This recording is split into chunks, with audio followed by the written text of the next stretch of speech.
The secret of the luminous beings. Don Gennaro delighted me for hours with some preposterous instructions on how to manage my daily world. Don Juan said that I should be very careful and serious-minded about the recommendations made by Don Gennaro because, although they were funny, they were not a joke. Around noon Don Gennaro stood up and without saying a word walked into the bushes. I was also going to get up but Don Juan gently held me down and in a solemn voice announced that Don Gennaro was going to try one more thing with me. "What's he up to?" I asked. "What is he going to do to me?" Don Juan assured me that I did not have to worry. "You are approaching a crossroad," he said. "A certain crossroad that every warrior comes to." I had the idea that he was talking about my death. He seemed to anticipate my question and signaled me not to say anything. "We won't discuss this matter," he said. "Suffice it to say that the crossroad I'm referring to is the sorcerer's explanation. Gennaro believes you're ready for it. When are you going to tell me about it?" "I don't know when. You are the recipient, therefore it is up to you. You will have to decide when." "What's wrong with right now?"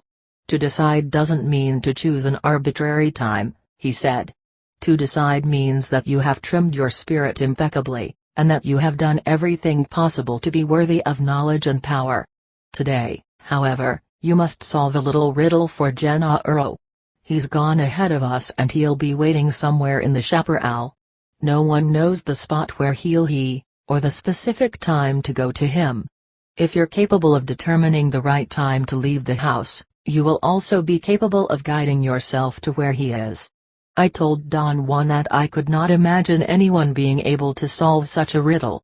"How can leaving the house at a specific time guide me to where Don Gennaro is?" I asked. Don Juan smiled and began to hum a tune. He seemed to enjoy my agitation. "That's the problem which Gennaro has set up for you," he said. "If you have enough personal power you will decide with absolute certainty the right time to leave the house. How leaving at the precise time will guide you is something that no one knows. And yet, if you have enough power, you yourself will attest that this is so." "But how am I going to be guided, Don Juan?" "No one knows that either. I think Don Gennaro is pulling my leg." "You better watch out then," he said. "If Gennaro is pulling your leg he's liable to yank it out." Don Juan laughed at his own joke. I could not join him. My fear about the inherent danger of Don Gennaro's manipulations was too real. "Can you give me some clues?" I asked. "There are no clues," he said cuttingly. "Why does Don Gennaro want to do this?" "He wants to test you," he replied. "Let's say that it is very important for him to know whether you can take the sorcerer's explanation. If you solve the riddle, the implication will be that you have stored enough personal power and you're ready. But if you flub it, it'll be because you don't have enough power and in that case the sorcerer's explanation won't make any sense to you. I think that we should give you the explanation regardless of whether you understand it or not. That's my idea. Gennaro is a more conservative warrior, he wants things in their proper order and he won't give in until he thinks you're ready. Why don't you just tell me about the sorcerer's explanation yourself?" "Because Gennaro must be the one who helps you." "Why is that so, Don Juan?" "Gennaro doesn't want me to tell you why," he said. "Not yet." "Would it hurt me to know the sorcerer's explanation?" I asked. "I don't think so. Please, Don Juan, tell me then." "You must be joking. Gennaro has precise ideas on this matter and we must honor and respect them." He made an imperative gesture to quiet me. After a long unnerving pause I ventured a question. "But how can I solve this riddle, Don Juan?" "I really don't know that, thus I can't advise you what to do," he said. "Gennaro is most efficient. He designed the riddle just for you. Since he's doing this for your benefit, he's attuned to you alone, therefore only you can pick the precise time to leave the house. He will call you himself and guide you by means of his call. What will his call be like?" "I don't know. His call is for you, not for me. He'll be tapping your will directly. In other words, You must use your will in order to know the call. Gennaro feels that he must make sure, at this point, that you have stored sufficient personal power to enable you to turn your will into a functioning unit. Will was another concept which Don Juan had delineated with great care but without making it clear. I had gathered from his explanations that will was a force that emanated from the umbilical region through an unseen opening below the navel, an opening he had called the gap. Will was allegedly cultivated only by sorcerers. It came to the practitioners veiled in mystery and purportedly gave them the capacity to perform extraordinary acts. I remarked to Don Juan that there was no chance that anything so vague could ever be a functioning unit in my life. "That's where you're wrong," he said. "The will develops in a warrior in spite of every opposition of the reason. Can't Don Gennaro, being a sorcerer, know whether I'm ready or not, without testing me?" I asked. "He certainly can," he said. "But that knowledge won't be of any value or consequence, because it has nothing to do with you. You're the one who's learning, therefore you yourself must claim knowledge as power, not Gennaro. Gennaro is not concerned with his knowing as much as with your knowing. You must find out whether or not your will works. This is a very difficult point to make. In spite of what Gennaro or I know about you, you must prove to yourself that you are in the position to claim knowledge as power. In other words, you yourself have to be convinced that you can exercise your will. If you're not, then you must become convinced today. If you cannot perform this task, then Gennaro's conclusion will be that regardless of what he might see about you, you're not ready yet." I experienced an overwhelming apprehension. "Is all this necessary?" I asked. "It's Gennaro's request and must be obeyed," he said in a firm but friendly tone. "But what does Don Gennaro have to do with me?" "You may find that out today," he said and smiled. I pleaded with Don Juan to get me out of that intolerable situation and explain all the mysterious talk. He laughed and patted my chest and made a joke about a Mexican weightlifter who had enormous pectoral muscles but could not do heavy physical labor because his back was weak. "Watch those muscles," he said. "They shouldn't be just for show." "My muscles have nothing to do with what you're talking about," I said in a belligerent mood. "They do," he replied. "The body must be perfection before the will is a functioning unit." Don Juan had again deviated the direction of my probing. I felt restless and frustrated. I stood up and went to the kitchen and drank some water. Don Juan followed me and suggested that I should practice the animal cry that Don Gennaro had taught me.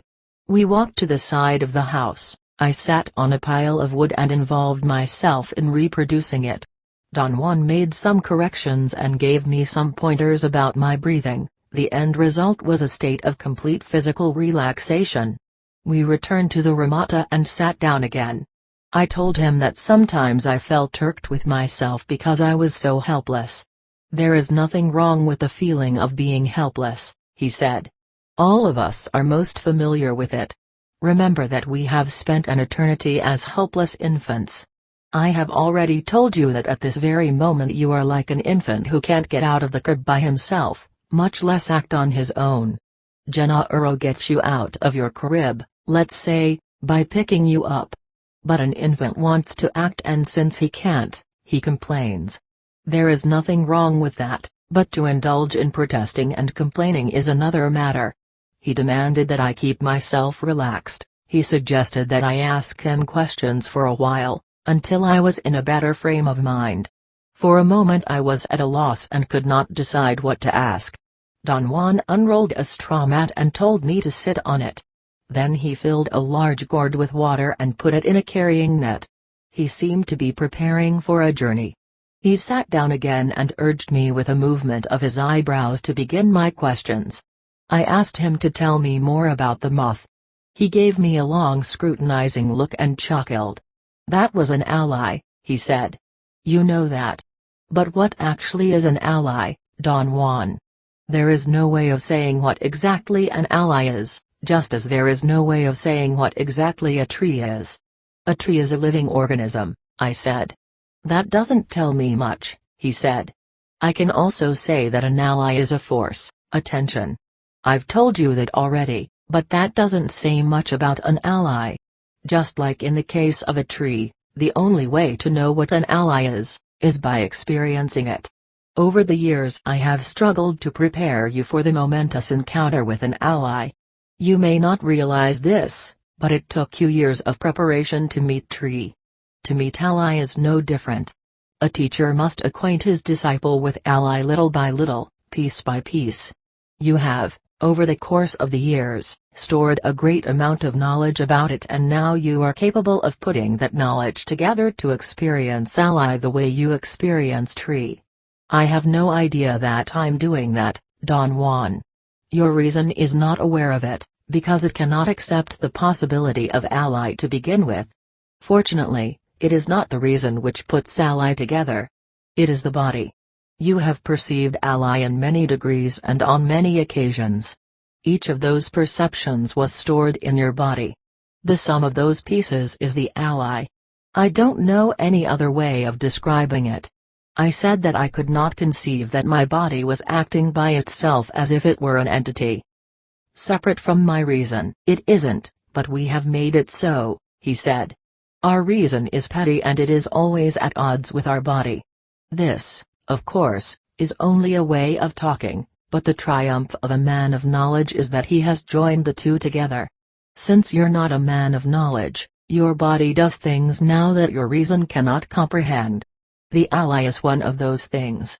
You were not mad, neither were you dreaming when you perceived the ally that night, right here. I asked him about the frightening idea, which he and Don Gennaro had implanted in me, that the ally was an entity waiting for me at the edge of a small valley in the mountains of northern Mexico. They had told me that sooner or later I had to keep my appointment with the ally and wrestle with it. Those are ways of talking about mysteries for which there are no words, he said. Gennaro and I said that at the edge of that plain the ally was waiting for you. That statement was true, but it doesn't have the meaning that you want to give it. The ally is waiting for you, that's for sure, but it is not at the edge of any plain. It is right here, or there, or in any other place. The ally is waiting for you, just like death is waiting for you, everywhere and nowhere. Why is the ally waiting for me? For the same reason that death waits for you, he said, because you were born. There is no possibility of explaining at this point what is meant by that. You must first experience the ally. You must perceive it in its full force, then the sorcerer's explanation may throw light upon it. So far you've had enough power to clarify at least one point, that the ally is a moth. Some years ago you and I went to the mountains and you had a bout with something. I had no way of telling you then what was taking place. You saw a strange shadow flying back and forth in front of the fire. You yourself said that it looked like a moth, although you didn't know what you were talking about. You were absolutely correct, the shadow was a moth. Then, on another occasion, something frightened you out of your wits, after you had fallen asleep, again in front of a fire. I had warned you not to fall asleep, but you disregarded my warning. That act left you at the mercy of the ally and the moth stepped on your neck. Why you survived will always be a mystery to me. You didn't know then, but I had given you up for dead. Your blunder was that serious. From then on, every time we've been in the mountains or in the desert, even if you didn't notice it, the moth always followed us. All in all then, we can say that for you the ally is a moth. But I cannot say that it is really a moth, the way we know moths. Calling the ally a moth is again only a way of talking, a way of making that immensity out there understandable. Is the ally a moth for you too? I asked. No. The way one understands the ally is a personal matter, he said. I mentioned that we were back where we had started. He had not told me what an ally really was. There's no need to be confused, he said. Confusion is a mood one enters into, but one can also get out of it. At this point there is no way of clarifying anything. Perhaps later on today we'll be able to consider these matters in detail. It's up to you. Or rather, it's up to your personal power. He refused to say one more word. I became quite upset with the fear that I was going to fail the test. Don Juan took me to the back of his house and made me sit on a straw mat at the edge of an irrigation ditch. The water moved so slowly that it almost seemed stagnant. He commanded me to sit quietly, shut off my internal dialogue and look at the water. He said that years before he had discovered that I had a certain affinity for bodies of water, a feeling that was most convenient for the endeavors I was involved in. I remarked that I was not particularly fond of bodies of water, but neither did I dislike them. He said that that was precisely why water was beneficial for me. I was indifferent towards it. Under conditions of stress, water could not trap me, but neither could it reject me. He sat slightly behind me to my right and admonished me to let go and not be afraid, because he was there to help me if there was any need. I had a moment of fear. I looked at him, waiting for further instructions. He forcibly turned my head towards the water and ordered me to proceed. I had no idea what he wanted me to do, so I simply relaxed. As I looked at the water, I caught sight of the reeds on the opposite side. Unconsciously I rested my unfocused eyes on them. The slow current made them quiver. The water had the color of the desert dirt. I noticed that the ripples around the reeds looked like furrows or crevices on a smooth surface. At one instant the reeds became gigantic, the water was a smooth flat ochre surface, and then in a matter of seconds I was sound asleep, or perhaps I entered into a perceptual state for which I had no parallel. The closest way of describing it would be to say that I went to sleep and had a portentous dream. I felt that I could have gone on with it indefinitely if I had wanted to, but I deliberately ended it by engaging myself in a conscious self-dialogue. I opened my eyes. I was lying on the straw mat. Don Juan was a few feet away. My dream had been so magnificent that I began to recount it to him. He signaled me to be quiet. With a long twig he pointed to two long shadows that some dry branches of desert chaparral cast on the ground. The tip of his twig followed the outline of one of the shadows as if it were drawing it, then it jumped to the other and did the same with it. The shadows were about a foot long and over an inch wide, they were from 5 to 6 inches apart from each other. The movement of the twig forced my eyes out of focus and I found myself looking with crossed eyes at 4 long shadows. Suddenly the two shadows in the middle merged into one and created an extraordinary perception of depth. There was some inexplicable roundness and volume in the shadow thus formed. It was almost like a transparent tube, a round bar of some unknown substance. I knew that my eyes were crossed and yet they seemed to be focused on one spot. The view there was crystal clear. I could move my eyes without dispelling the image. I continued watching but without letting my guard down. I experienced a curious compulsion to let go and immerse myself in the scene. Something in what I was observing seemed to pull me, but something in myself surfaced and I began a semi-conscious dialogue. Almost instantly I became aware of my surroundings in the world of everyday life. Don Juan was watching me. He appeared to be puzzled. I asked him if there was something wrong. He did not answer. He helped me to sit up. It was only then that I realized that I had been lying on my back, looking at the sky, and Don Juan had been leaning over my face. My first impulse was to tell him that I had actually seen the shadows on the ground while I had been looking at the sky, but he put his hand over my mouth. We sat in silence for a while. I had no thoughts. I experienced an exquisite sense of peace, and then quite abruptly I had an unyielding urge to get up and go into the chaparral to look for Don Gennaro. I made an attempt to speak to Don Juan. He jutted his chin and twisted his lips as a silent command not to talk. I tried to assess my predicament in a rational manner. I was enjoying my silence so much, however, that I did not want to bother with logical considerations. After a moment's pause, I again felt the imperious need to walk into the bushes. I followed a trail. Don Juan tagged along behind me as if I were the leader. We walked for about an hour. I succeeded in remaining without any thoughts. Then we came to a hillside. Don Gennaro was there, sitting near the top of a rock wall. He greeted me effusively and had to yell his words. He was about 50 feet above the ground. Don Juan made me sit down. and then sat next to me. Don Gennaro explained that I had found the place where he had been waiting because he had guided me with a sound he had been making. As he voiced his words, I realized that I had indeed been hearing a peculiar sound I thought to be a buzzing in my ears. It had seemed to be more of an internal affair, a bodily condition, a feeling of sound so undetermined that it was beyond the realm of conscious assessment and interpretation. I believe that Don Gennaro had a small instrument in his left hand. From where I sat I could not distinguish it clearly. It looked like a Jew's harp. With it he produced a soft eerie sound which was practically indiscernible.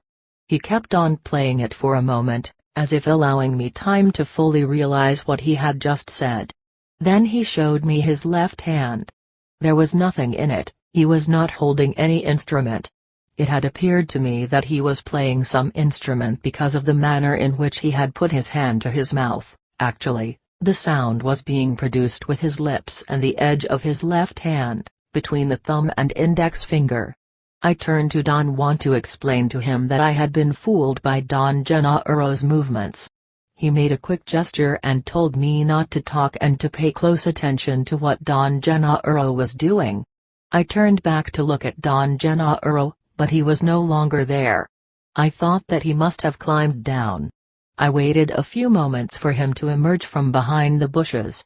The rock he had been standing on was a peculiar formation. It was more like a huge ledge on the side of a larger rock wall. I must have taken my eyes away from him for only a couple of seconds. If he had climbed up I would have caught sight of him before he had reached the top of the rock wall, and if he had climbed down he would also have been visible from where I was sitting. I asked Don Juan about Don Gennaro's whereabouts. He replied that he still was standing on the rock ledge. As far as I could judge, there was no one there, but Don Juan maintained over and over again that Don Gennaro was still standing on the rock. He did not seem to be joking.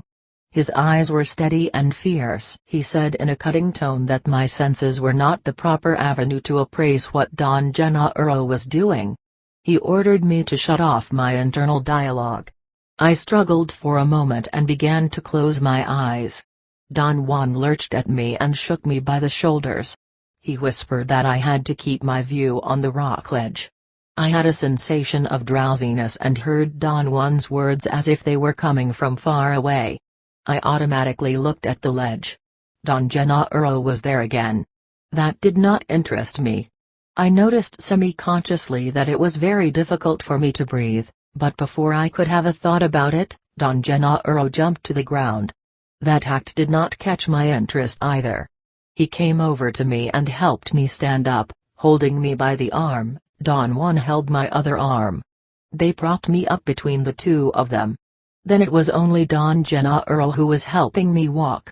He whispered something in my ear that I could not understand, and suddenly I felt that he had pulled my body in some strange way. He grabbed me, in a manner of speaking, by the skin of my stomach and pulled me up to the ledge, or perhaps onto another rock.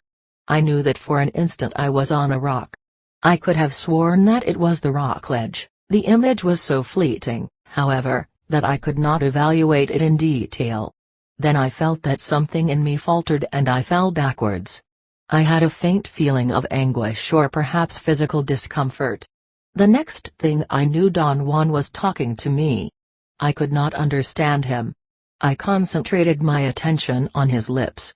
The sensation I had was dreamlike. I was trying to rip from the inside an enveloping film-like sheet that encased me, while Don Juan tried to rip it from the outside. Finally, it actually popped and Don Juan's words became audible and their meaning crystal clear. He was commanding me to surface by myself. I struggled desperately to gain my sobriety. I had no success. I quite consciously wondered why I was having so much trouble. I fought to talk to myself. Don Juan seemed to be aware of my difficulty. He urged me to try harder. Something out there was preventing me from engaging myself in my familiar internal dialogue. It was as if a strange force were making me drowsy and indifferent. I fought against it until I began to lose my breath. I heard Don Juan talking to me. My body contorted involuntarily with the tension. I felt as if I were embraced and locked in mortal combat with something that was keeping me from breathing. I did not have fear, but rather some uncontrollable fury possessed me. My wrath mounted to such heights that I growled and screamed like an animal. Then my body was taken by a seizure. I had a jolt that stopped me instantly. I could again breathe normally, and then I realized that Don Juan had poured his gourd of water over my stomach and neck, soaking me. He helped me sit up. Don Gennaro was standing on the ledge. He called my name and then jumped to the ground. I saw him plummeting down from a height of 50 feet or so, and I experienced an unbearable sensation around my umbilical region. I had had the same sensation in dreams of falling. Don Gennaro came to me and asked me, smiling, if I had liked his leap. I tried unsuccessfully to say something. Don Gennaro called my name again. Carlitos. Watch me. He said. He swung his arms at his sides 4 or 5 times as if to get momentum and then jumped out of sight, or I thought he did. Or perhaps he did something else for which I had no description. He was 5 or 6 feet away from me, and then he vanished as if he had been sucked away by an uncontrollable force. I felt aloof and tired. I had a sense of indifference and did not want to think or talk to myself. I was not afraid, but inexplicably sad. I wanted to weep. Don Juan hit me repeatedly with his knuckles on the top of my head and laughed as if everything that had happened were a joke. He then demanded that I talk to myself because that was the time when the internal dialogue was desperately needed. I heard him ordering me, talk. Talk. I had an involuntary spasm in the muscles of my lips. My mouth moved without sounds. I remembered Don Gennaro moving his mouth in a similar way when he was clowning, and I wished I could have said, as he had, my mouth doesn't want to talk. I tried to voice the words and my lips contorted in a painful way. Don Juan seemed to be on the verge of collapsing with laughter. His enjoyment was contagious and I also laughed. Finally, he helped me to stand up. I asked him if Don Gennaro was coming back. He said that Don Gennaro had had enough of me for the day. You almost made it, Don Juan said. We had been sitting near the fire in the earth stove. He had insisted that I eat. I was not hungry, or tired. An unusual melancholy had overtaken me. I felt removed from all the events of the day. Don Juan handed me my writing pad. I made a supreme effort to recapture my usual state. I jotted down some comments. Little by little, I brought myself back into my old pattern. It was as if a veil were being lifted. Suddenly I was again involved in my familiar attitude of interest and bewilderment. Good, good, Don Juan said, patting my head. I've told you that the true art of a warrior is to balance terror and wonder. Don Juan's mood was unusual. He seemed almost nervous, anxious. He appeared to be willing to speak on his own accord. I believed that he was preparing me for the sorcerer's explanation, and I became quite anxious myself. His eyes had a strange glimmer that I had seen only a few times before. After I told him what I thought of his unusual attitude, he said that he was happy for me, that as a warrior he could rejoice in the triumphs of his fellow men, if they were triumphs of the spirit. He added that unfortunately I was not yet ready for the sorcerer's explanation, in spite of the fact that I had successfully solved Don Gennaro's riddle. His contention was that when he had poured water over my body I had actually been dying, and my whole achievement had been cancelled out by my incapacity to fend off the last of Don Gennaro's onslaughts. Gennaro's power was like a tide that engulfed you, he said. Did Don Gennaro want to hurt me? I asked. No, he said. Gennaro wants to help you. But power can be met only with power. He was testing you and you failed. But I solved his riddle, didn't I? You did fine, he said. So fine that Gennaro had to believe that you were capable of a complete warrior's feat. You almost made it.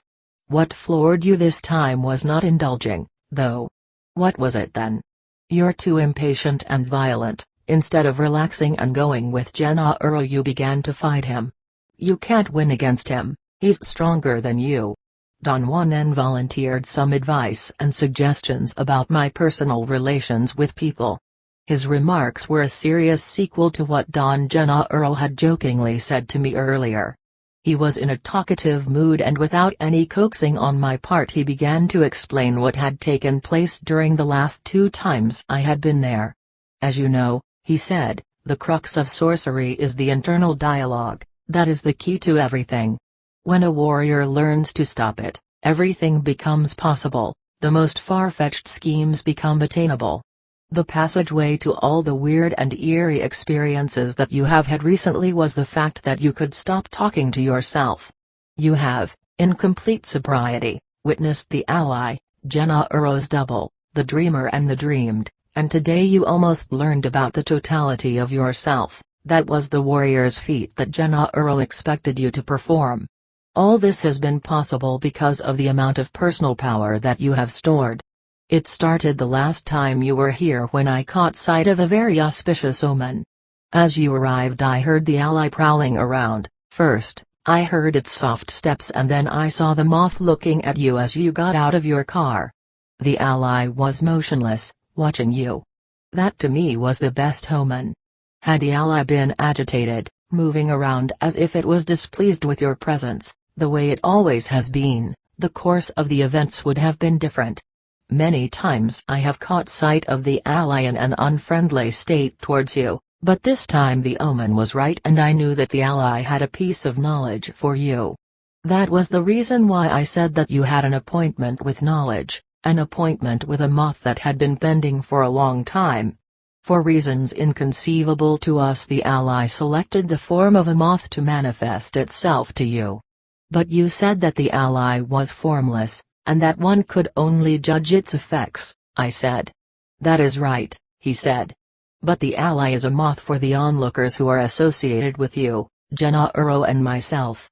For you, the ally is only an effect, a sensation in your body, or a sound, or the golden specks of knowledge. It remains as a fact, nonetheless, that by choosing the form of a moth, the ally is telling Gennaro and me something of great importance. Moths are the givers of knowledge and the friends and helpers of sorcerers. It is because the ally chose to be a moth around you that Gennaro places such a great emphasis on you. That night that you met the moth, as I had anticipated, was a true appointment with knowledge for you. You learned the moth's call, felt the gold dust of its wings, but above all, that night for the first time, you were aware that you saw and your body learned that we are luminous beings. You have not yet assessed correctly that monumental event in your life. Gennaro demonstrated for you with tremendous force and clarity that we are a feeling and that what we call our body is a cluster of luminous fibers that have awareness. Last night you were back again under the good auspices of the ally. I came to look at you as you arrived, and I knew that I had to call Gennaro so he could explain to you the mystery of the dreamer and the dreamed. You believed then, just as you always have, that I was tricking you, but Gennaro was not hiding in the bushes as you thought. He came over for you, even if your reason refuses to believe it. That part of Don Juan's elucidation was indeed the hardest to take at its face value. I could not admit it. I said that Don Gennaro had been real and of this world. Everything that you've witnessed so far has been real and of this world, he said.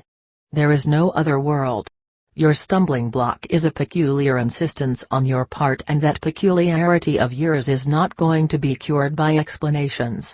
So today Gennaro addressed himself directly to your body. A careful examination of what you did today will reveal to you that your body put things together in a most praiseworthy manner.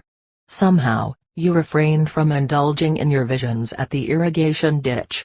You kept a rare control and aloofness as warriors should. You didn't believe anything, but you still acted efficiently, and thus you were capable of following Gennaro's call.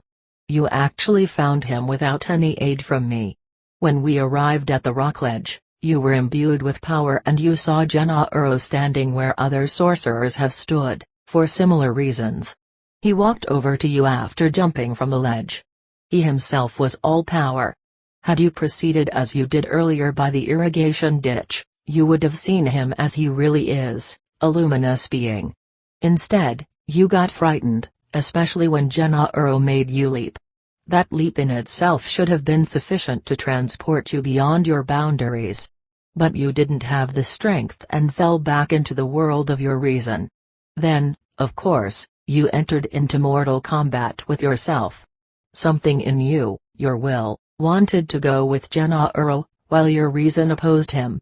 Had I not helped you, you now would be lying dead and buried in that power place.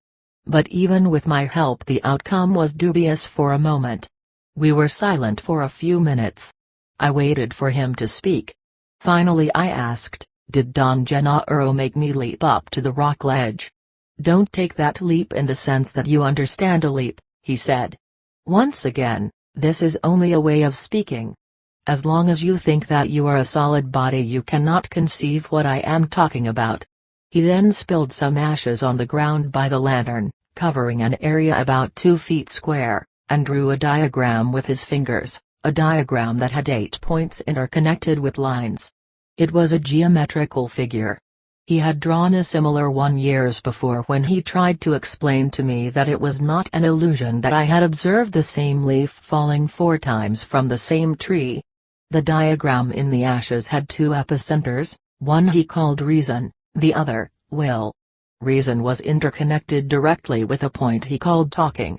Through talking, reason was indirectly connected to 3 other points, feeling, dreaming and seeing. The other epicenter, will, was directly connected to feeling, dreaming and seeing, but only indirectly to reason and talking.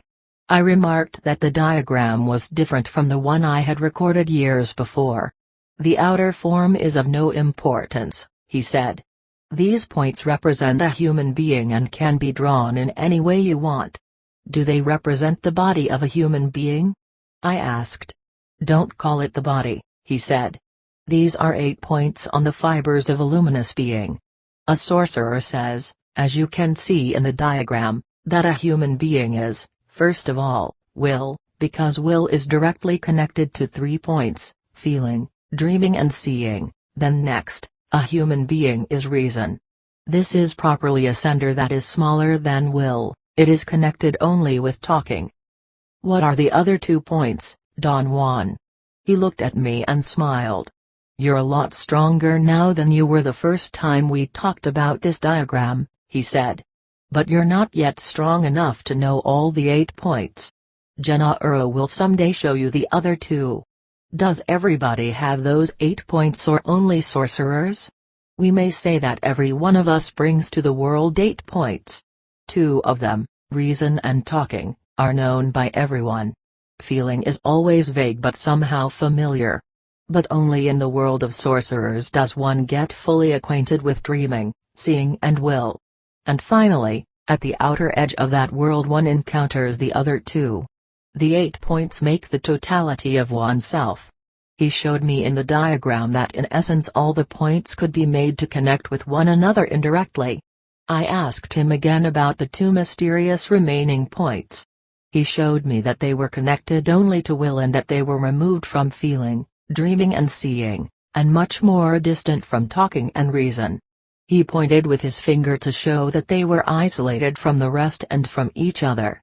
"Those 2 points will never yield to talking or to reason," he said. "Only will can handle them.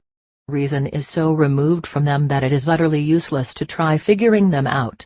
This is one of the hardest things to realize. After all, the forte of reason is to reason out everything." I asked him if the 8 points corresponded to areas or to certain organs in a human being. "They do," he replied dryly and erased the diagram. He touched my head and said that that was the center of reason and talking. The tip of my sternum was the center of feeling. The area below the navel was will. Dreaming was on the right side against the ribs. Seeing on the left.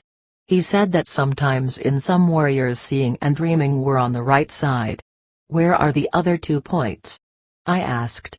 He gave me a most obscene answer and broke into a belly laugh. "You're so sneaky," he said.